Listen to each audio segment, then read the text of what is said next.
My wife thought I didn't understand German and badmouthed me to the broker, so I stayed silent until one sentence exposed her lies and humiliated her. My wife and I went to see an apartment being sold by a foreign owner. I stayed quiet, pretending I didn't understand German. Then I heard one sentence that made my blood run cold. I couldn't believe what they had just said. The words came through so clearly, I thought I'd misheard them. He doesn't understand anything. He's not very smart. My wife was talking about me to a stranger in German, 3 feet away from where I stood looking out. Floor-to-ceiling windows overlooked downtown Seattle.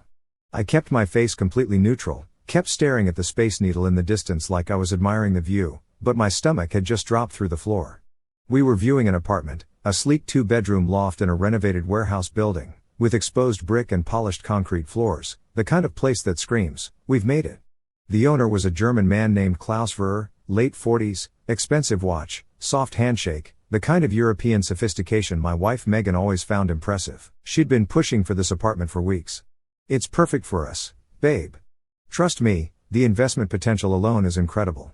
What Megan didn't know, what she'd never bothered to ask in our 8 years of marriage, was that my grandmother was from Munich, that I'd spent every summer from age 8 to 16 in Bavaria, that my German was rusty as hell, but still functional enough to understand every single word she was saying. Klaus continued the tour, gesturing to the kitchen. "Diese Küche wurde letztes Jahr komplett renoviert," he said. This kitchen was completely renovated last year. Megan nodded enthusiastically, smiled at him in a way that made my jaw tighten. Their shoulders brushed as they walked. She laughed at something that wasn't funny. Then Klaus looked at me, still standing by the window, and asked her in German, "First so still? First immer so ruhig?"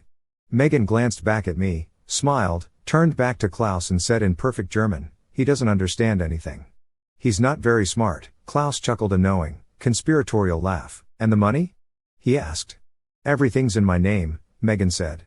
"He signs whatever I tell him. He trusts me completely."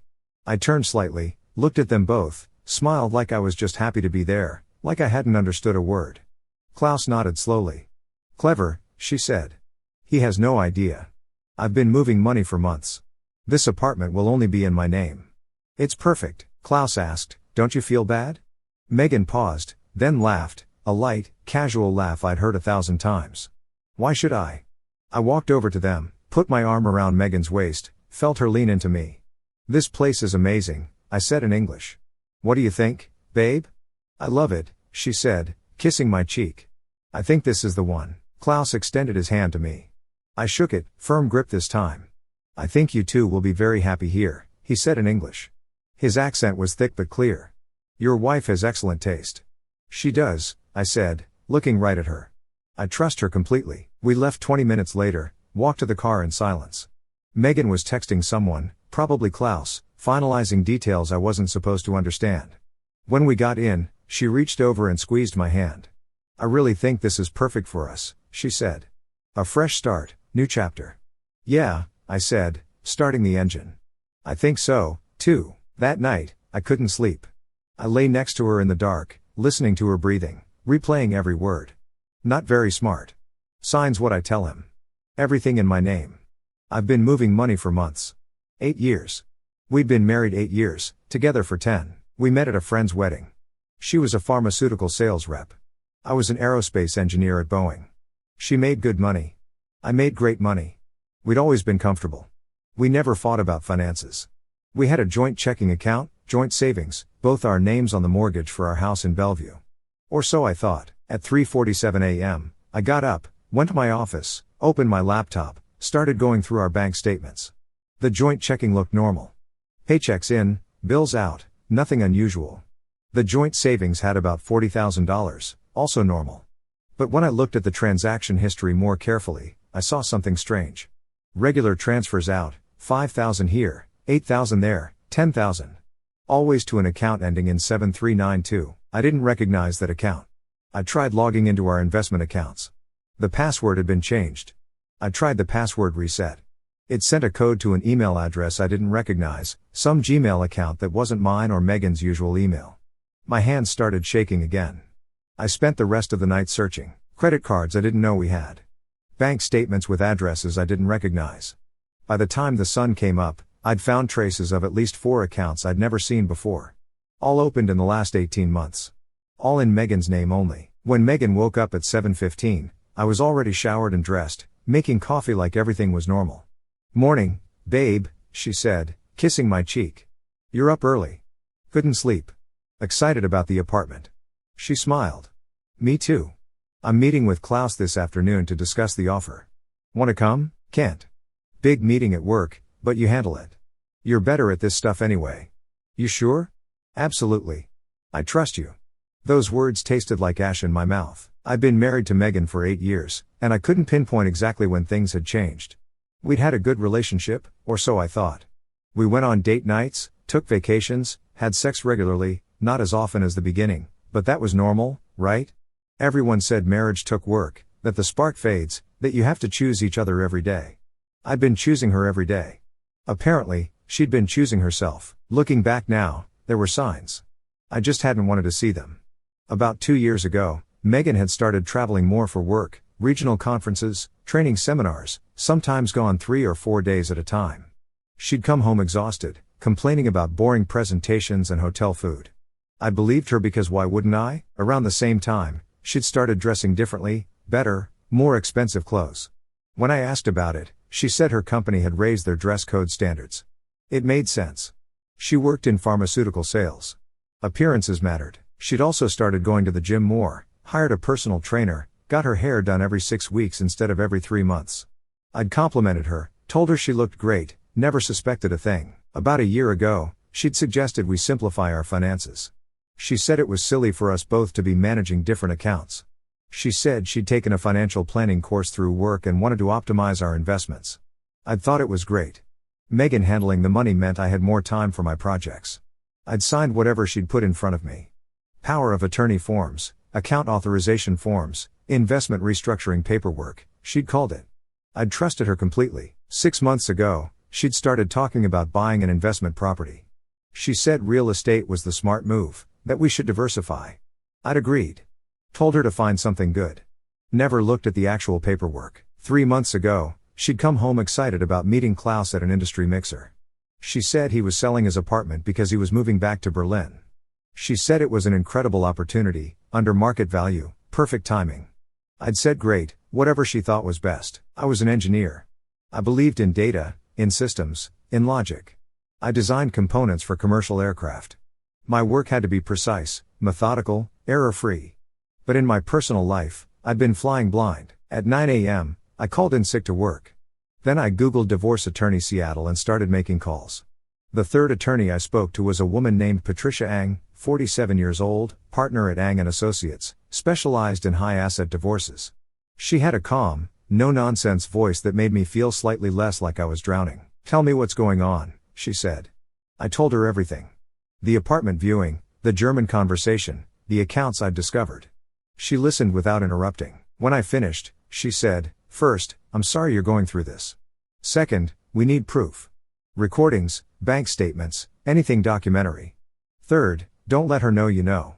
Not yet. The element of surprise is valuable. How do I get proof? Do you have access to any of the accounts?" "No." She changed all the passwords. "Do you have any financial statements? Old mail? Tax returns?" "Tax returns? Yeah, I signed them, but I didn't really review them closely." She always handled that. "Get me copies. I'm also going to recommend you hire a forensic accountant, someone who can trace where your money went. My firm works with several. I'll send you names." "How much is this going to cost?" "My retainer is $10,000. The forensic accountant will probably be another $8,000 to $15,000 depending on complexity. But if your wife has been systematically stealing from you, and from what you're describing, that's what this is, we can pursue criminal charges in addition to divorce proceedings. You may recoup everything." I felt something shift in my chest. Not quite relief, more like grim determination. "Let's do it." Patricia emailed me 3 names. I called the first one. Marcus Chen, CPA, CFE, 23 years in forensic accounting, former FBI financial crimes investigator. His rate was $350 an hour. I hired him on the spot. "I need everything you can get me," I told him. "Bank records, credit card statements, property records, everything. I need to know exactly how much she took and where it went. I'll need your authorization to access accounts, tax returns, anything you have. You'll have it by end of day." The next 3 weeks were the hardest of my life. I went to work every day, came home every night, made dinner with Megan, Watched TV, had conversations about nothing, made love twice. I felt sick afterward both times. She talked constantly about the apartment, about how the paperwork was moving forward, about how Klaus had agreed to her offer, $780,000 for a place probably worth $850,000, about how this was such a smart investment for us. Every time she said us, I wanted to scream. I started recording our conversations. I bought a small digital recorder. Kept it in my pocket. Documented everything. Times, dates, what she said about the apartment, about our finances, about our future. Marcus worked fast. Within 2 weeks, he had a preliminary report. We met at his office in downtown Seattle, a glass tower with a view of Elliott Bay. He laid out printed documents across his conference table, bank statements, account opening forms, wire transfer records, property purchase agreements. Okay, he said. Here's what I found. Your wife has opened 6 separate accounts over the past 18 months. 5 at different banks, 1 at a credit union, all in her name only. My stomach turned. How much total? She's moved approximately $217,000 out of your joint accounts and into these separate accounts. The room tilted. How? Small transfers over time. Nothing large enough to trigger automatic alerts. 5,000 here, 8,000 there. She'd wait a few weeks between transfers. Very methodical. Very calculated. He pulled out another document. She also opened 3 credit cards in her name only. Combined limit of about $60,000, all maxed out. What did she buy based on the statements? Jewelry, designer clothes, several first-class plane tickets, hotel stays, restaurants. A lot of it looks like a fair spending. Honestly, the travel patterns suggest it. Multiple trips to Portland over the past year. Always staying at the same hotel, the Heathman. Usually checking in Friday, checking out Sunday. Credit card charges at expensive restaurants nearby. Portland, I repeated numbly. Klaus was based in Portland. He'd said so during the apartment tour. Marcus pulled out another stack. Now the apartment. The purchase agreement is in her name only. She's financing it with a $600,000 mortgage, also in her name only. The down payment of $180,000 came from one of the accounts she'd been funneling money into. My money. Your money. From what I can tell, you're not on any of the paperwork for this property. You'll have no legal claim to it. Can we stop the sale? The closing is scheduled for next Friday. Once that happens, it's done. But he slid another document toward me. I found something interesting. The tax returns you filed jointly for the past 2 years. She claimed deductions for business expenses that were actually personal expenses, falsified charitable donations. That's tax fraud, a federal crime. I stared at the numbers, at my own signature on the bottom of forms I'd signed without reading. What do I do? That's up to you and your attorney. But from a forensic standpoint, you have a clear paper trail of financial malfeasance. In a divorce proceeding, this would absolutely favor you. If you wanted to pursue criminal charges, you'd have grounds. And he paused. Do you still have that recording from the apartment viewing? Yeah, it's on my phone. That's direct evidence of intent to defraud. Combined with the documentary evidence, it's ironclad. I met with Patricia the next day, brought Marcus' report, brought the recording. She listened to the German conversation. She'd hired a certified translator to provide an official transcript. This is good, she said when we finished. This is very good. She's done herself no favors. What's the next step? We file immediately. I'll prepare divorce papers citing fraud and financial misconduct. We'll freeze all joint accounts, file for an emergency restraining order preventing her from selling or transferring any assets, and we'll send a demand letter requiring her to account for all funds. When can you have everything ready? By Friday. The closing is Friday. Patricia smiled. It wasn't a nice smile. Perfect timing. But I didn't want perfect timing. I wanted something else, something that had been building in my chest since that day in the apartment. I wanted her to face what she'd done publicly, with witnesses. There's something else I want to do, I said. I told Patricia my idea. She was quiet for a long moment. That's not legally necessary, she said finally. And it could complicate things. I don't care. I need this. Okay, but let's be smart about it. We'll still file the paperwork Friday morning. Freeze the accounts, stop the sale, then you do your thing. But Alex, she looked at me seriously, once you do this, there's no going back. Your marriage is over permanently. It was over the moment she called me stupid and started stealing my money. Fair enough. Megan's parents were celebrating their 40th wedding anniversary on Saturday night. Big party at a rented hall in Kirkland. The whole family would be there, her 2 brothers, her sister, aunts, uncles, cousins, her 90-year-old grandmother, Plus family friends, neighbors, her parents' church group, probably 70 or 80 people total. Megan had been talking about it for months. Had bought a new dress. Had helped plan the menu. Was giving a toast. I'd RSVP'd yes. Said I wouldn't miss it for the world. Friday morning, Patricia filed the divorce papers with King County Superior Court. Filed the emergency motion to freeze assets. Had a process server deliver everything to Megan at her office at 11 a.m. She called me at 11:17. I was in a meeting, a real one this time. I let it go to voicemail. She called 6 more times, left 4 voicemails, each one more frantic than the last. Alex, what the hell is this? Call me. This is insane. You can't just freeze our accounts. Call me back. The closing is supposed to be today. What are you doing? Call me. Fine. Don't call. I'm coming home. We're going to talk about this like adults. I texted Patricia. She's freaking out. Patricia, good. Don't engage. Don't answer calls. Don't go home. Can you stay somewhere else tonight? Me, already planned. Staying at my brother's. I told my younger brother Ryan everything 2 days ago. He'd been furious. Wanted to confront Megan himself. I'd made him promise to wait. I need you to trust me on this, I'd said. Tomorrow. It'll all be tomorrow. Friday evening, I got a text from Megan. We need to talk before tomorrow. This is ridiculous. I'm not going to my parents' party if we're fighting.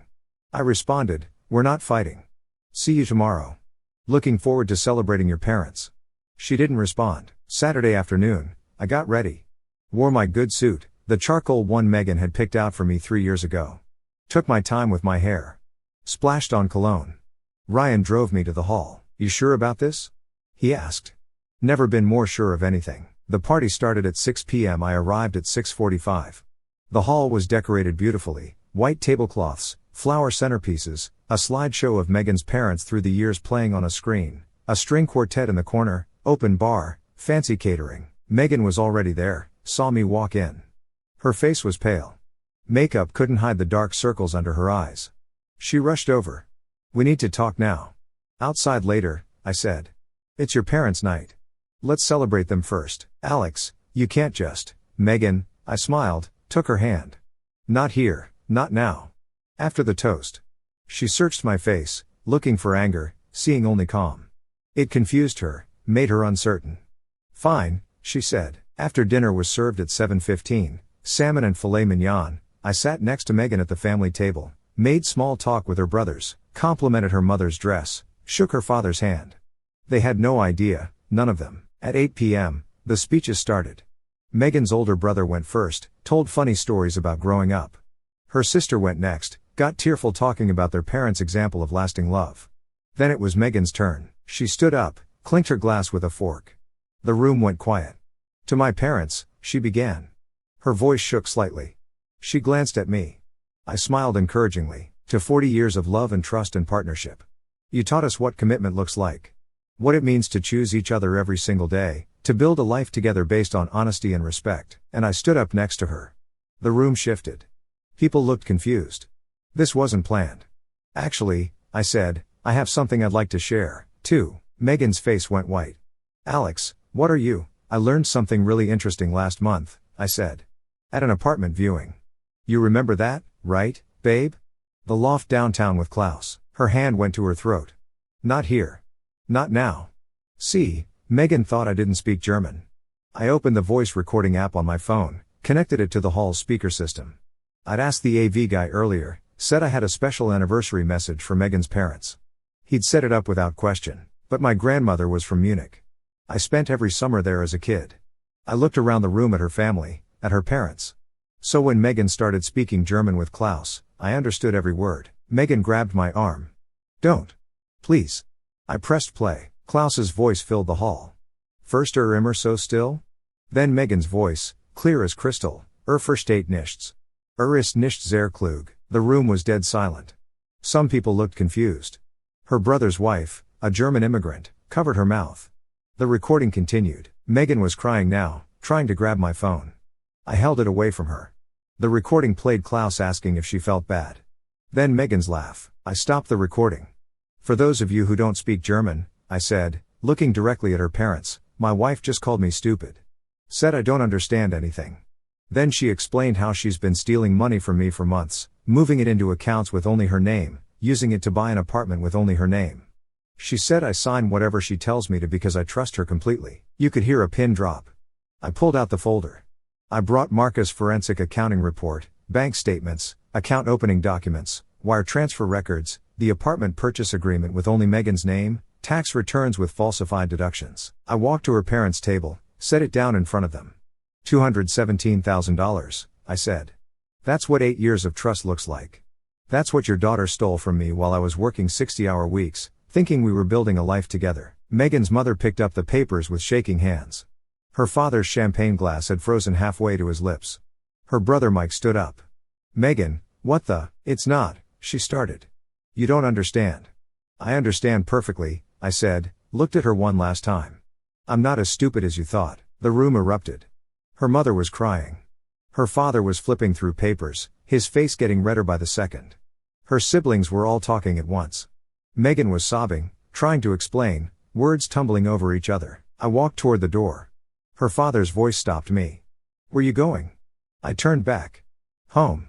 To my house, the one with both our names on the mortgage, the one she hasn't managed to steal yet. And Megan has a court date Monday morning. She can explain to a judge why she committed fraud and tax evasion. She can explain to the IRS why she falsified charitable donations on our joint tax returns. She can explain to her employer why she's been using company conferences as cover for an affair. Megan's head snapped up. How did you? The Heathman Hotel in Portland. You stayed there 18 times in the past year. Always the same weekend. Klaus was in town. I have the credit card statements. The hotel has security footage. Your husband is an engineer, Megan. We're good at finding evidence. Her father stood up, walked over to her. His face was granite. Megan, sit down. We need to talk. Those were the last words I heard as I walked out of that hall. In the parking lot, Ryan was waiting in his car. I got in. He looked at me. How do you feel? I thought about it. Empty, but clean. He drove me to his place. I stayed there that night. Didn't sleep much. Kept replaying it in my head. Her face. Her family's faces. The moment everyone realized who she really was. Sunday morning, Patricia called. I heard what happened. Creative, risky, but effective. What now? Now we proceed with the divorce. Given the fraud and the public spectacle, I doubt she'll contest anything. We'll get a favorable settlement. You'll get your money back. She'll be lucky if she doesn't face criminal charges. Will she? That's up to the DA. I've forwarded all evidence to the prosecutor's office. Tax fraud is federal, though. The IRS will definitely be interested. Monday morning, I went back to work, told my boss I'd been dealing with a family emergency. He didn't ask questions. That afternoon, I got a call from an unknown number. Against my better judgment, I answered. Alex, Megan's voice, hoarse, broken. Please, we need to talk. We have nothing to talk about.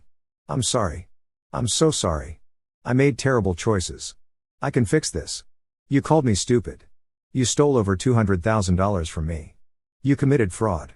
You had an affair. What exactly are you going to fix, Megan? I didn't mean the German thing. Klaus was being pushy and I was showing off, trying to. You weren't showing off. You were being honest. You thought I was too stupid to catch you and you almost got away with it. The money was supposed to be an investment for both of us. The apartment was going to be yours. Only your name. Only your investment, paid for with my money. Silence. Then, what do you want from me? Nothing. I want nothing from you. I want my money back. I want a divorce. I want you out of my life. That's it. I'll pay you back. Every penny. Just drop the charges. I haven't filed any charges. That's between you and the prosecutor. But if they ask me to testify, I will. My family won't talk to me. My mom won't answer my calls. My dad told me I'm not welcome at their house. My brother called me a con artist. Good. How can you be so cold? 8 years, Megan. 8 years I trusted you. Loved you. Built a life with you. And you threw it all away for what?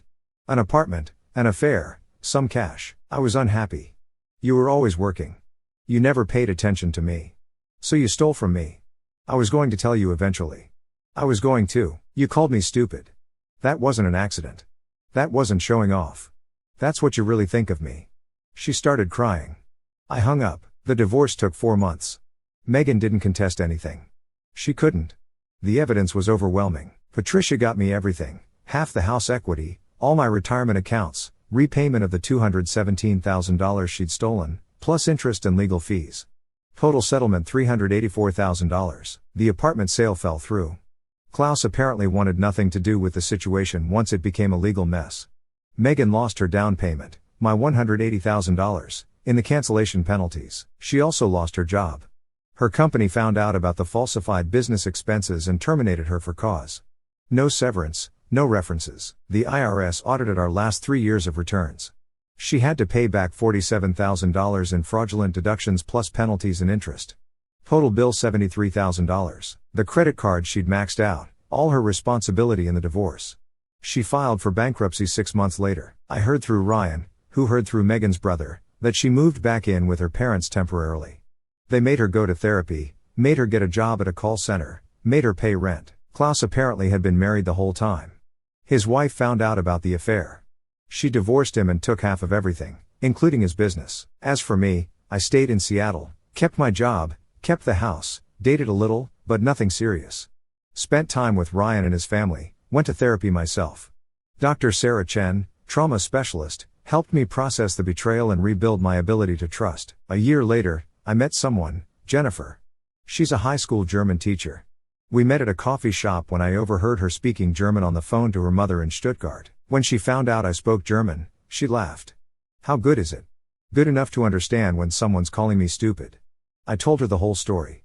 She listened without judgment. At the end, she said, anyone who calls their partner stupid isn't worth the partnership. We've been together 8 months now.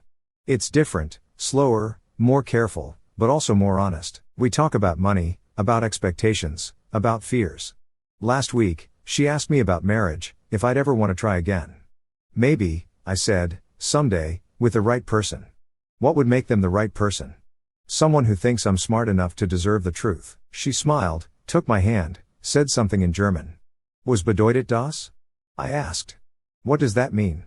Du bist mehr als klug genug, she said. You're more than smart enough. You're remarkable. I learned something in that apartment with Klaus and Megan. I learned that the worst betrayals don't come from strangers.